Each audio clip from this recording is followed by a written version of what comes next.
Magandang araw mga kabi. For today's video, mag-update lang tayo sa mga kalapati natin bago tayo pumasok sa work. So ilang araw na naman di makakalipad yung isang kalapati natin na tinuturuan. So hindi naman natin mabilin sa kasama natin at busy rin. So nag-iisa lang kasi yon at sayang yung panahon niya kung sakali na ibibili natin. So isa lang yung tututukan niya.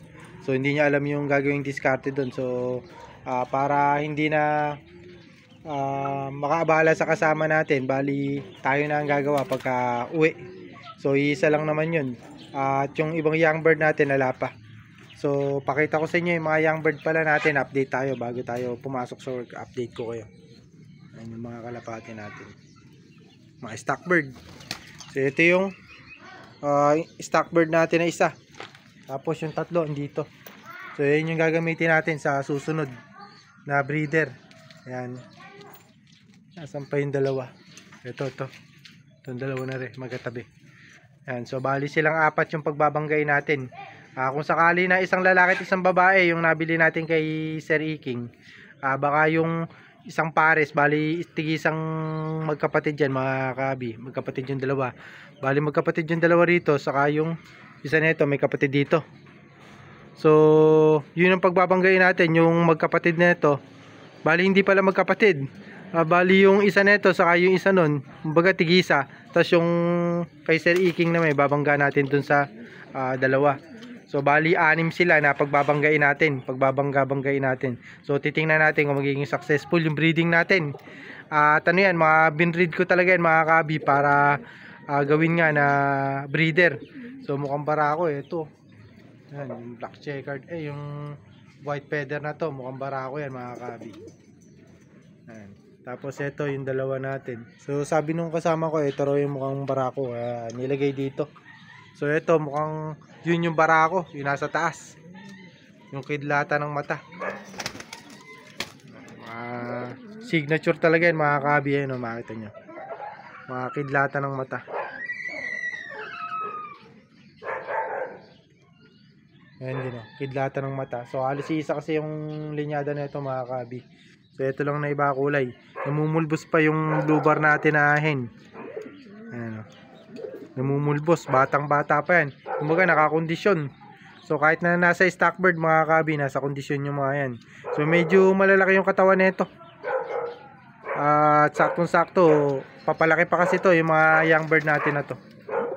Ayan, mga stock bird natin. Ito super set winner to. Parang 32nd overall to ng NDR Summer Race Santa Ana, Cagayan. Super set winner, overall champion yan mga kabi. Breeder natin na ginagamit. Tapos ito yung mga stock bird natin na una. Ayan.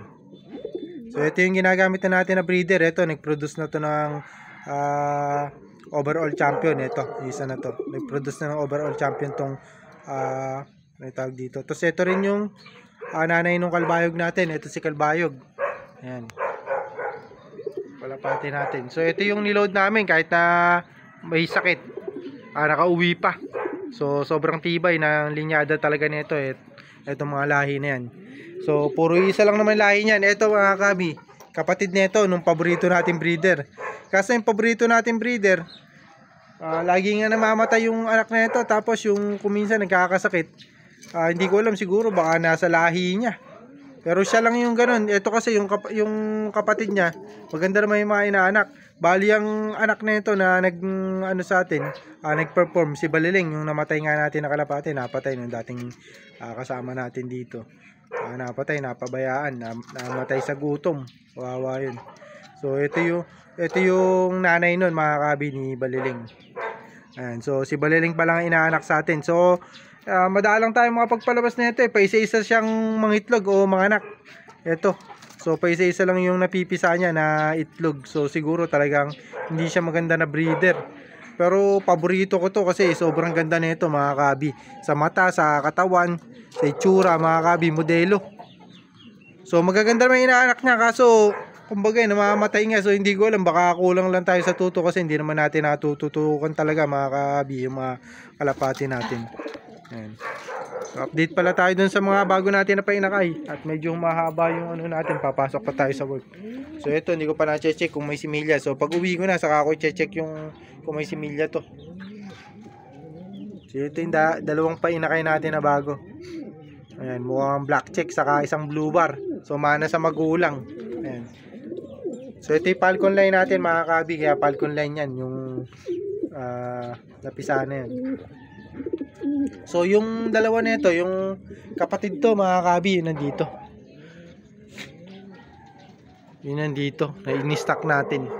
So future breeder natin. So ito yung mga binread natin mga kabi, ano, mamaris. Naging paparisa na. So sana mag-itlog na agad to. Ngayon lang natin ginamit to, itong blue bar na to, kailangan ano pala. Ayan, so kailangan malagyan pala natin ng pagkain to. So ito yung sa kasama natin, ayan. So silipin natin yung sa choco natin na painakay. Pakita ko sa inyo mga kabi, silipin natin. So bago pala natin silipin mga kabi, pakita ko lang sa inyo, ito yung pundasyon namin. Ayan. So isang pamilya yan mga kabi na binili ko.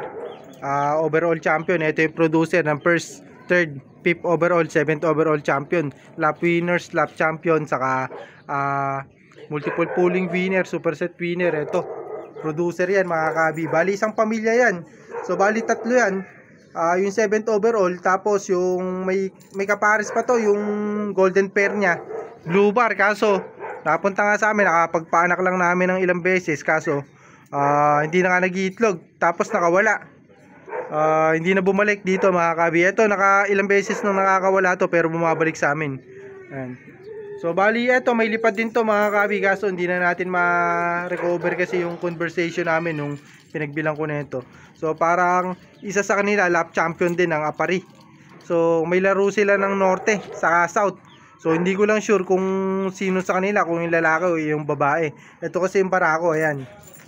So kaya parehas na talagang bumibira. So blue bar yung kapares nito, isa lang linyada nito. Kumbaga nag-click nga sila. So ito yung mga lahi niyan nakita nyo si 2 times Tacloban natin nandito. So ito nilagay dito kasi medyo may edad na. So hindi na masyado makakain dun sa stock bird natin. Tapos yung mga puti pala natin na yan, lilipat natin yan kapag nalipat na natin mga young bird natin. So ito, baka ilipat din natin to mga kabi. Ayan. So yung dalawang puti natin na to, breeder na nga to. Puro ano lang to puro puti kasi, tas wala pang kapares. Hanapan natin ng Louis Chu na kulay puti. So gusto ko yung purong puti sana kung may makukuha ako na Louis Chu na kulay puti mga kabi. Gagamitin natin sa kasal. So yun yung stock bird natin. Ito naman mga kabi yung ating so baka mag-choco so hindi ko pa sure mga kabi, pero baka mag-choco yung anak nila.